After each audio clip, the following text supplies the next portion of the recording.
So if you're one of those weirdos who's really into mechanical watches like me, you probably already know this. You've already been watching this happen.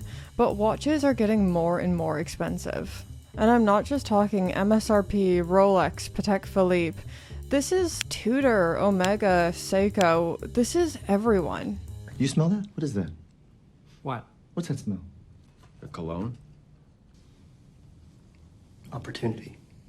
No, money. Oh, okay. I smell money.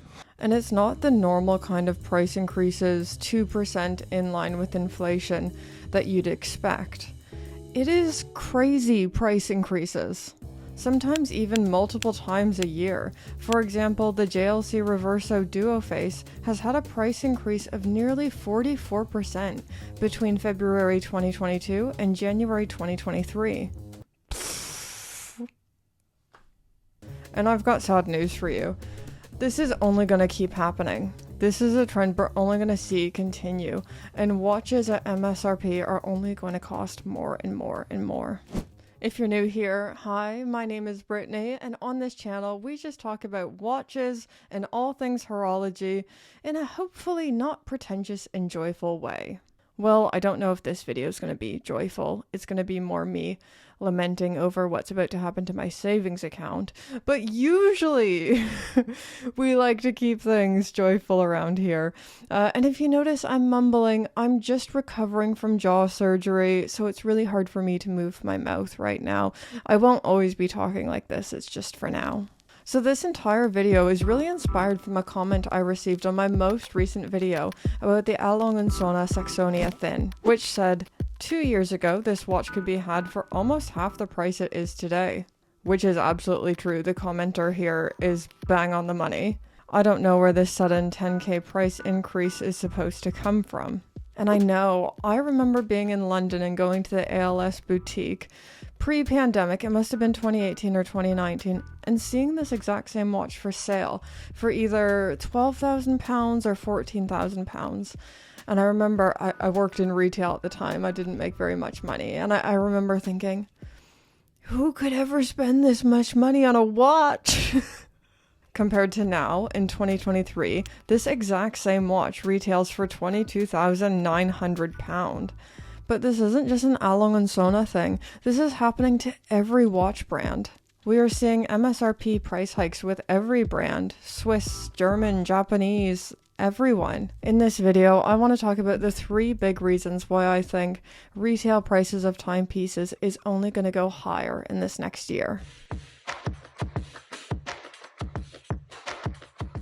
One big resource I'm using for this video is the Morgan Stanley 2022 Swiss Watch Report, so if you want to check that out, I will leave some links below. It is always an interesting read. If you aren't aware, every year Morgan Stanley releases a report on the state of the Swiss watch industry, highlighting the top brands, market share, units sold by each brand, and the annual revenue per each brand. There were some surprises and not surprises. Rolex is pumping everyone. Cartier holds on to second place this year and even manages to outsell Omega in units this year as well. And IWC and Vacheron Constantin are moving up the leaderboard. 2022 was a record-breaking year for the luxury watch industry, making 23.7 billion Swiss francs, with a year-on-year growth of 11.6%. So profits were at an all-time high, yet volume was at an all-time low. So the Swiss watch industry has been at a steady decline in volume over these last 20 years, making me really confident in my career choice as a watch YouTuber. The Swiss exported 15.8 million watches in 2022 and has declined nearly 50% over these last 23 years. In summary, profits are at an all-time high, volumes at an all-time low, meaning average export value has increased. We are paying more and less is being sold. Between 2019 and 2022 alone, the value of a Swiss watch increased by an average of 51%. And this is only the Swiss watch industry and using Switzerland as a proxy for the global watch industry trends. This isn't speaking for other powerhouse exporters like Japan and Germany. And the big problem is, it's working. Watches costing more is working for the profit-driven manufacturers. Richard Mille is the perfect example of this. So last year, they made only 5,300 watches to the tune of 1.3 billion Swiss francs in sales. Okay, I just worked out the math because I was curious. That means the average Richard Mille costed about 245,000 Swiss francs. Some people just have way too much money. Good grief. So that's what we can measure from and draw from 2022. If I was to speculate and put my own thoughts to this, I'd say it feels like the watch industry is entering into Quartz Crisis 2.0 in the form of the smartwatch. The decline of mechanical watches is unequivocally linked to the popularity of smartwatches like the Apple Watch, and it feels like Switzerland is playing from the Quartz Crisis handbook. Separate ourselves as a luxury artisanal good and charge more. So that's reason 1 of why watches just cost more. Reason 2 is supply chain issues and inflation. Now I know, at the start of the video I said the watch price hikes are crazy and not in line with the 2% inflation target. It's true. But the fact is, for a lot of the world, we haven't been living in a 2% inflation post-pandemic landscape. Things just cost more. According to KPMG, 71% of global companies are concerned about the cost of raw materials in 2023.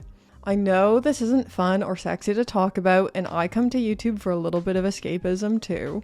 But the rising freight prices, raw material shortages, inflation, and so many other factors go into the price of wristwatches. Now, this is my least favorite reason on this list because it's boring and practical. But it must be true because every time I complain about how long it's taking Omega to do their 2022 novelties rollout, Omega fanboys always tell me in the comments, "Boo, supply chain issues." I'm joking. Omega fanboys, don't unsubscribe. I do kind of suspect that this is a tiny bit exaggerated, and even when supply chain issues are fully resolved, I don't think we'll be seeing a change in price. We won't be seeing prices come down because the raw materials are now more accessible. But it has been a contributing factor in the recent price hikes we've been seeing. Okay, the last factor I want to talk about today, and it's probably the most speculative one, is the horological oligarchy we see forming. I'm not sure if oligarchy is the right word I'm looking for, but it's the closest one I can find to what I'm gonna try to explain. Fewer brands are commanding more of the market share, and they're progressively becoming more premium and exclusive brands. For a few years, we've been seeing this oligarchy grow, where a few brands have been performing really strongly, allowing them to reinvest in marketing, product design, and more visibility. Success begets success. For example, let's look at the top 5 brands of the 2022 Morgan Stanley report.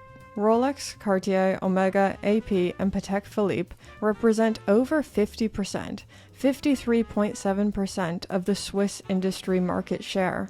And what I can't help but notice about these brands is these are pretty premium, exclusive, expensive brands. The brands that are on the rise are the more expensive luxury brands like Richard Mille, Patek Philippe, Vacheron, and the only top 10 brand of 2022 that fell was Longines, a relatively more affordable brand. Now, this isn't something I'm happy about. I know I'm an outspoken Rolex fangirl and Cartier fangirl, but this is just a fact of consumer attitudes. And I'd argue that this is going to be a contributing factor to price hikes going forward in 2023. Gosh, I don't want to end the video here. Absolutely grim. Okay, some positive takeaways. One of the highest selling watches of 2022 was the Moonswatch, accounting for about 1 million Swiss francs in sales, signaling to me that people freaking want and love a low-stakes, fun watch. Independent and micro brands are on the rise, throwing a spanner in the works for our oligarchy. And you know, one last positive thing, the Swiss watch industry isn't the be-all and end-all of watchmaking. This only accounts for Switzerland. If this list was the watch industry as a whole, we'd be seeing disruptors like Seiko, Grand Seiko, Citizen, Casio on here. We'd be seeing Nomos. from seeing the Morgan Stanley data this year. It's only inspired me maybe to pump the brakes a little bit on buying another Rolex this year, and maybe finally get that Reverso, or get like 3 Cartiers to close that gap between Rolex and Cartier. But I do sadly think, for the time being, brace yourself for more MSRP price increases. Buy something funky, buy out of those top 5, get a Cartier. You should all join the cult of Cartier, of which I am a founding member and high priestess. If you're interested in joining, just send me a message. We can make that happen. Until next time, don't forget to do all that YouTube stuff. Like, comment, subscribe. Let's thank the Pope tier patrons. Pope tier patrons are just the best. Even Mother Teresa looks to them and thinks, wow, they're extra good people. And an extra big thank you to new patron, Laura S., trying out a new thing. Give a special shout out to the new ones, the new Pope tier patrons. Thanks, patrons.